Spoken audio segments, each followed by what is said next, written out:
Fred Astaire was known for his flawless screen persona. The execution of each gesture, expression, and bow tie was impeccable. Then, in the year 2025, an old, unidentified photo from 1950 surfaced online. It became an instant sensation. Fred seems wary, devastated, and on the verge of giving up. 100. Many fans are describing it as devastating. It wasn't until they looked at the reverse of the photo that the shock set in. 100. Fred had secretly jotted something down in pencil that should remain hidden.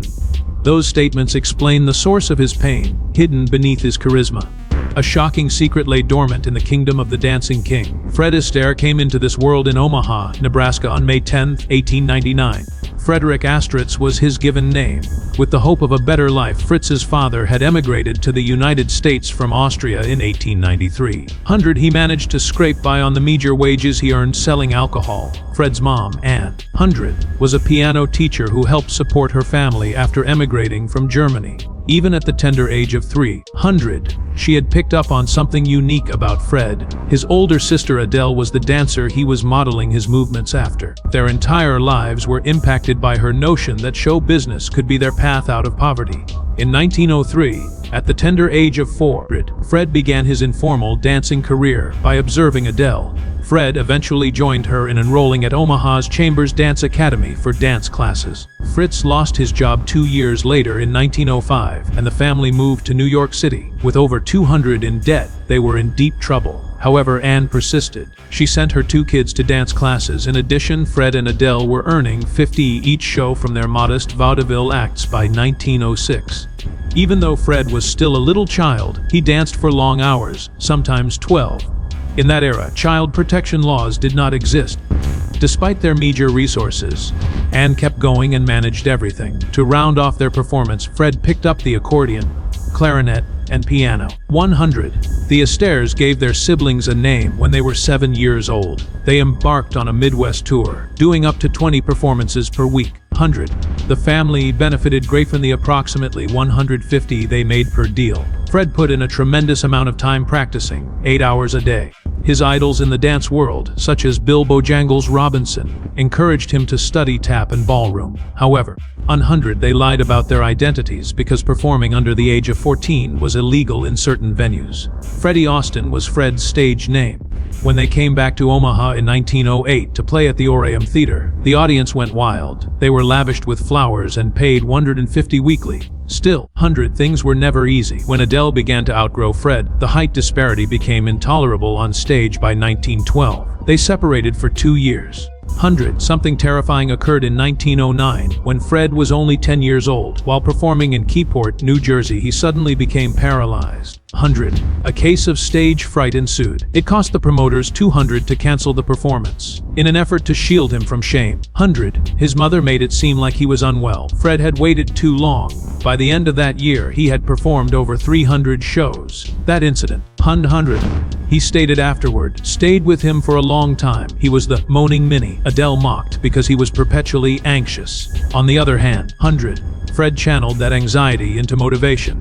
He worked at it relentlessly until he achieved mastery. 100. Fred was 13 years old and Adele 16 by the year 1912. They came back to their performances with renewed vigor. 100 drawing inspiration from Vernon and Irene Castle to refine their acts. As part of Better Chances, they relocated to England in 1923 and became stars of the play Stop Flirting. It earned $4,000 weekly during its 418 performances at the Shafts Theatre. While the city of London was still reeling from the effects of war, Fred was busy learning new skills. In 1924, Fred's father passed away from cancer. 100. Even though it was a challenging year, he persisted. The Prince of Wales attended their performances 10 times, and Adele even taught him tap dancing. Their major success in the United States occurred in 1917. 2 years separated Fred 18 to 21. On November 28, 1917, they were accepted for the Patriotic Review Over the Top. What would have been almost $6 in today's dollars was $250 every week for them. 100. Fred made them practice until the wee hours of the morning.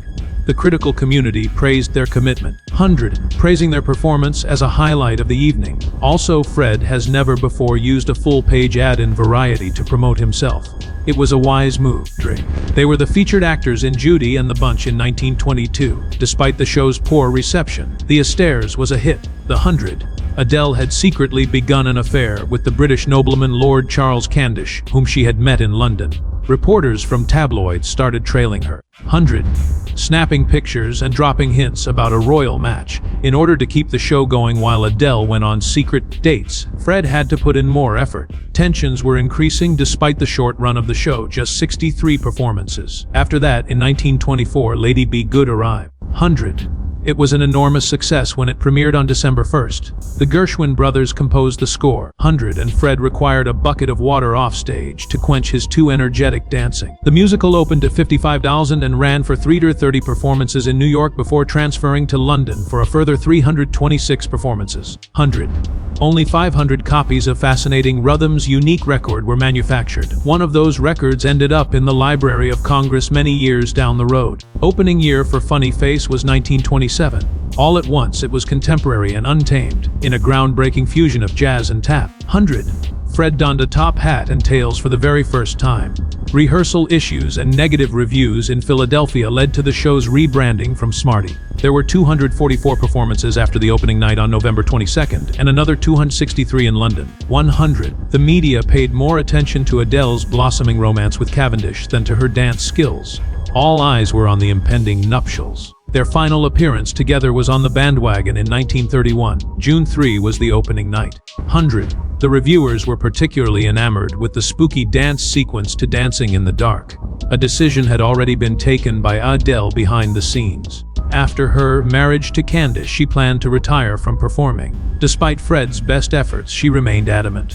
March 5, 1932 was the last curtain call. They had danced together for 27 years, but now it was over. At the age of 32, Fred found himself performing solo. Fred then took a massive risk. For a screen test, he took a plane to Hollywood. His report was filled out by RKO on July 26, 1933. How embarrassing. It read, balding, can't act, slightly photogenic, dances a little, gross. His co-star Ginger Rogers made more than $750 a week, but he was limited to just that, 100. After only 1 week, he was nearly replaced. His performance in Flying Down to Rio, however, was the turning point for the audience. 100. The posters were redesigned to read, introducing Fred Astaire. However, there was suffering that preceded that triumph. 100. Fred made the same dance sequence go through 105 takes on September 12, 1933. It lasted for just 40 seconds. Hundreds of dollars were spent on each take. We went over budget by $27,000. Studio managers began to characterize him as difficult, and subsequent studios took advantage of that reputation to pay him less. However, 100. It was at this time that Fred became known for his obsession with perfection, command, and relentless pursuit of the finest tape. 100. Fred got into a heated altercation over clothing in 1934. During production of The Gay Divorce, Ginger Rogers' outfit was too flimsy for him. To him, 100, it resembled a flying bed sheet. Only one of 17 dresses met his criteria. Sequins that were too big were outright forbidden by him. Nonetheless, the studio avoided a significant loss because to the film's $1.8 million box office haul, which was achieved on a budget of $800,000. At last, Rogers had equal billing, but after that, Fred had to handle every outfit. Next, in 1935, Top Hat was released. In Fred's dream, 100, a scene unfolded as he danced on a spinning ceiling. Despite the set's steel turntable, Ginger Rogers broke her foot when it jammed during testing. 100. There was an 18-day halt to production. The set had allegedly been sabotaged. Everyone was opposed to Fred because of his demands. 100. Despite the lack of evidence, the already charged atmosphere was further heightened. With an ankle brace, Rogers returned to the floor, dancing. She was mockingly referred to as Chicken Little by the staff as her shoes were always losing their feathers, even though it was the swing era of 1936. 100. Fred and the director got into an argument over a song. He preferred performing it live rather than dubbing it.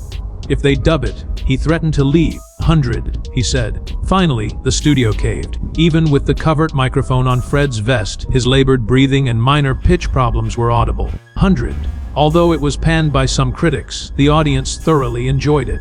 The soundtrack's greatest tune, The Way You Look Tonight, was nominated for an Oscar and sold 110,000 copies in its first 6 months. Some enchanted thing occurred in Hollywood between the years 1933 and 1937. Fred Astaire, who made his start as a dancer on Broadway, 100 shot to fame as a movie actor. It all started in 1933 with his role as the third billed main character in the film Flying Down to Rio. Things changed, though. as audiences seen him dance with Ginger Rogers. 6 of their 9 musicals were RKO's highest grossing features in just 6 years of production. In 1937, he earned 177,000 for his 6th film Shall We Dance. Katharine Hepburn didn't make more that year than that. An unnamed Astaire was a stickler for detail behind the scenes. After performing a single dance 54 times, Ginger Rogers once exited the studio with bloody feet due to his intense rehearsal. After receiving 10% of the profits as an incentive from the studio, he no longer had to worry about being bound to another performer's act. However, 1937 was not a joyous year for very long. The May release of Shall We Dance featured 9 original compositions by George and Ira Gershwin. 9 weeks after that, George Gershwin passed away after collapsing due to a brain tumor. His young age was just 38. His last gift to humanity were the soundtrack music from the film. After weeks of practicing, Astaire finally sang, "They can't take that away from me." However, after learning of Gershwin's operation, he was unable to complete the rehearsals, and he informed his agent in writing that he was unable to continue. For a period, the studio had to halt all operations. After the song was over, the director decided to forego retakes in order to spare the star any further agony. In between takes, there is rare color film of a distraught man wandering back and forth with his head in his hands. He next starred in the 1939 film Vernon and Irene Castle, which took place 2 years after that. Real-life Irene Castle was unhappy with Ginger Rogers' appearance, and RKO wanted the biography to be serious. She insisted that Ginger change from her natural wavy hairstyle to bobbed wigs. The studio lost an additional $8,000 due to that delay. Simultaneously, allegations against Astaire and the 53-year-old actress Edna Mae Oliver, who portrayed their manager, began to circulate in Gossip magazine. Even if they weren't true, the rumors were so strong that RKO had to inform reporters that Oliver hardly left the house due to arthritis. Oliver also tragically died in 1942, and this was her last film. The film was financially successful, but it couldn't compare to their previous successes. With Broadway Melody of 1940, starring Eleanor Powell, Astaire tackled a fresh challenge at MGM in 1940. The production cost $1.6 million.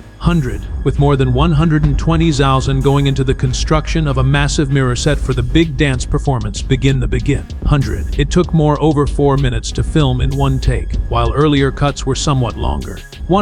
Because the crowd started applauding before Powell even came on stage, Astaire requested that his solo be cut. It was unsettling for him. He was significantly more sedentary than normal during rehearsals, smoking 2 packs of Camels daily. In contrast, Powell managed to ruin no less than 3 sets of tap shoes. Critics panned the dancing, but MGM secretly cast George Murphy in other planned numbers so that Air wouldn't get all the attention. You Were Never Lovelier, starring Rita Worth, was produced by Air and Columbia Pictures in 1942. With his encouragement, the studio experimented with Latin music, and Xavier Cugat's band joined forces. Because of that choice, the music budget went above $30,000. Worth put in 6 hours of training every day to perfect his stair-stepping technique. The studio, 100, however, used them in a detached form for the posters for the picture. Censors in Argentina cut 2 minutes from the film and deleted a kiss scene before its release. Regardless, it was a smashing success, making $2.2 million in the US alone and transforming Worth into his second most successful partner behind Ginger. By 1945, Ayer was ready for a change. Yolanda and the Thief, an odd, surreal film, was a huge gamble for him. It was twice as expensive as his regular projects, costing over $2.3 million. And featured multicolored clouds and floating staircases. It was unsuccessful, though. The studio lost $1 million because the film only made $1.5 million. It was referred to as a staircase Waterloo in Variety magazine. He announced his retirement from cinema dance in March 1946, feeling ashamed and exhausted. He had other plans, including starting a dancing studio chain. Since he had invested $200,000 of his own money on the film, his fans believed he was about to declare bankruptcy. The 1974 release of MGM's financial documents confirmed that amount. His unexpected departure stunned Hollywood. It got so bad that Gene Kelly telegraphed him to ask whether it was okay to dance again. Retirement, however, was brief. Gene Kelly had to miss the 1948 Easter procession due to a volleyball injury. A gaze came back to rescue the project, with shooting scheduled to begin in only a few weeks. He put Judy Garland at peace. She added with a sigh of relief, 100. Since her health prevented her from participating in their subsequent project, they were only able to complete that single film together. Regardless, 100 filming progressed quickly. Since Astaire preferred to film dances in a single take, the entire process took only 3 months. Using a camera trick with varying speeds on the staircase was incredibly difficult in the 1940s. But it worked well in Stepping Out with My Baby and helped restart a career on stairs. 100. Despite Judy Garland's many absences, MGM continued to pursue the Barclays of Broadway in 1949. The studio released her and contacted Ginger Rogers, who was peacefully residing in Oregon. 100. She put an end to speculation that they had broken up amicably by saying she would be happy to collaborate with the group again. 100. The script was swiftly revised, a Gershwin song was added, and the dances were modified to fit Rogers' style. Production had begun in as little as 6 weeks. It was a lovely homage to their 1930s black and white masterpieces and their only color film together. In 1951, 100. A seemingly magical Astaire performed an astonishing feat. He danced his way across the ceiling and up the walls at the royal wedding. 100. But no special effects were used. A massive metal wheel steadily spun the stage while the camera remained stationary. 100. Astaire completed several warm-ups in a harness before attempting the last shot unrestrained. Avoiding stumbling over the cables required precise timing of his steps. Spending $75,000 a knot on the scene was a bet that paid off. 100. Even if the studio didn't like it, critics hailed it as a groundbreaking scene, and audiences went wild. Together with Audrey Hepburn, he was the star of 1957's Funny Face. The dancing was fantastic, but the 29-year age difference was a major turnoff for many. His age was 58, while Hepburn was just 28. Despite the spectacular clothing, Parisian surroundings, and flair, some viewers felt uneasy. The iconic "Think Pink" sequence drenched the set in pink fabric, and the film's original photography was done by Richard Avedon. Even nevertheless, 100 people's comments on the age gap lingered. When Astaire landed his first major acting role in 1959, he startled audiences once again. After nuclear war, 100. He portrayed a scientist in the post-apocalyptic world of On the Beach. His expression was one of profound emotion and stillness, rather than dancing. In one scene, his character committed himself in his automobile, while a Salvation Army sign said, "There is still time, brother." Life magazine included a full-page graphic of that moment. He stunned the critics with his performance. 100. He was nominated for a Golden Globe even though he didn't dance at all. He had already achieved television greatness the previous year. In 1958, An Evening with Fred Astaire was shown in full color on October 17th on NBC. He began to forget lyrics, so the team covertly put cue cards inside set pieces to make it look perfect. The age at which he died was 59. It made no difference. In 1959, no other program won as many Emmys as the show did with 9. However, he never felt content. To ensure perfection, he had the crew do a single, brief tap segment 52 times in a row. However, 1960 was a watershed year. 100. Another live spectacular had to be cut short for 8 seconds due to a blackout. A figure was observed stroking his hips as the lights returned. Due to his severe arthritis, he had taken painkillers immediately before taking the stage. In fact, he had received a cortisone injection that very afternoon. 100. Many in the media began to question whether he was tying himself up in knots to prevent any further problems. 100. NBC started taping his dances ahead of time after that. The 1968 film Feninian's Rainbow, which dealt with racism, had a problematic role that he played. Black sharecroppers knocking down whites' only signs was an uncomfortable addition by filmmaker Francis Ford Coppola. 100. He spent hours away from the set because he disliked the change. Even after the choreographer took a stand, Coppola refused to budge and fired her. The picture grossed $11.6 million when it was released in October 1968. Upsetting dance lovers, Coppola mainly filmed a look from the waist up. He never did another full-length musical after that. He played an enigmatic doctor in the 1975 Battlestar Galactica episode. 100. Despite suffering a serious injury from a fall, he persisted in recording the scene. Fractures that had never healed were discovered in his foot by the doctors later on, dating back to 1936. When word got out, people began to speculate about the amount of suffering he had quietly gone through. Then, in 1981, 100, he revealed an entirely new side of himself in his last big picture, Ghost Story. 100. The death of his wife Phyllis from lung cancer had occurred only a few months prior. 100. He recorded in his diary on December 2 that he felt like he was in a funeral scenario every time. to make his trembling hands look more realistic. He even requested that the set be kept cold. For a sequence where he plummets into a frozen pond, he flat out refused to use a double. 100 after its December release, the film grossed $23 million. His emotional depth was lauded by many who were unaware of his genuine grief. 100. Upon publication of those journal pages in the year 2000, the audience fully grasped the anguish that had gone into the performance. 100. Everyone thought Fred Astaire and Phyllis Potter's love story was picture perfect when they tied the knot on July 12, 1933. However, 100. Complexity lurked behind the scenes. Their inability to have a family was supposedly due to Fred's incessant rehearsals, according to 1938 Gossip and Gossip magazine. The following year, 1941, Phyllis suffered a devastating miscarriage. When that happened, rumors started flying. 100. The couple allegedly intended to covertly adopt a child in order to maintain Fred's reputation as a powerful leading man, according to one tabloid.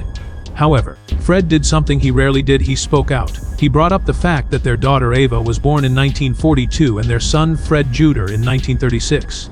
The rumors were described by him as nasty and untrue. The higher ups at MGM made sure the press covered the story quickly. 100. Their biggest dancing star had a perfect reputation, and nobody could mess with it. Even when the truth was buried, the urge to appear flawless persisted. The loss of Phyllis to lung cancer in 1954 shattered Fred's world. After decades of abstaining from alcohol, he abruptly began to use scotch as a painkiller when he was 55 years old. The cops pulled him over on Wilshire Boulevard on May 18, 1955. 100s at about 2 in the morning. He was wavering. A breathalyzer test revealed that he had over the legal limit. For decades, arrest records were kept secret. The file was not discovered until 1994 by a historian. Even though Fred was facing drunk driving charges in 1955, hardly one paid any attention to the case. The judge sealed the case when MGM covertly paid the fine. Optimistic fan publications depicted Fred and Gene Kelly smiling together on site. In reality, 100 though, he entered into a 5-week rehabilitation program. In that same year, he completed filming Daddy Longlegs, became sober, 100, and received a top movie fan award. However, the fissures were already beginning to appear. Subsequently, an unexpected shock occurred. Fred Smith wed Robin Smith, a 35-year-old woman, on June 24, 1980. Fred is now 81 years old. 100. The iconic jockey graced the cover of Sports Illustrated on more than one occasion. It shocked everyone. 100. Some in the media questioned if her feelings for him were genuine, or if she was only after his financial success. Ava, who is Fred's daughter, 100, declined to attend the nuptials. The union was deemed absurd by his sister Adele. An entire episode, dubbed a Wedding of Convenience, was almost aired on one TV show until it was abruptly cancelled. "If I'm marrying a buddy, not a nurse or a gold digger," Fred said in an interview, attempting to justify himself. He passed away in 1987, but they remained together. Plus, 100, Robin was content with the $5 million bequest he made to her. After that, everyone who had doubts about her remained silent. Fred Jr. 100 had his own baggage when he was born in 1936. His son Fred penned furious letters that his father never sent during Fred's relentless touring in the 1950s. 100. Within them, he pleaded with his father to return home. "The only steps I know are the ones you're never here to climb with me," he wrote. Fred discovered those letters in 1983, buried in an old storage unit. Then his health started to decline. According to Fred Jr., who is now a cattle rancher, 100, his father and uncle made up just before his dad passed away. The letters fetched $42,000 at auction in 2019. They revealed a hitherto unknown aspect of Fred. 100. Because the dancer had to maintain an unwavering standard of perfection. Her father was absent. A dancer, Fred wasn't.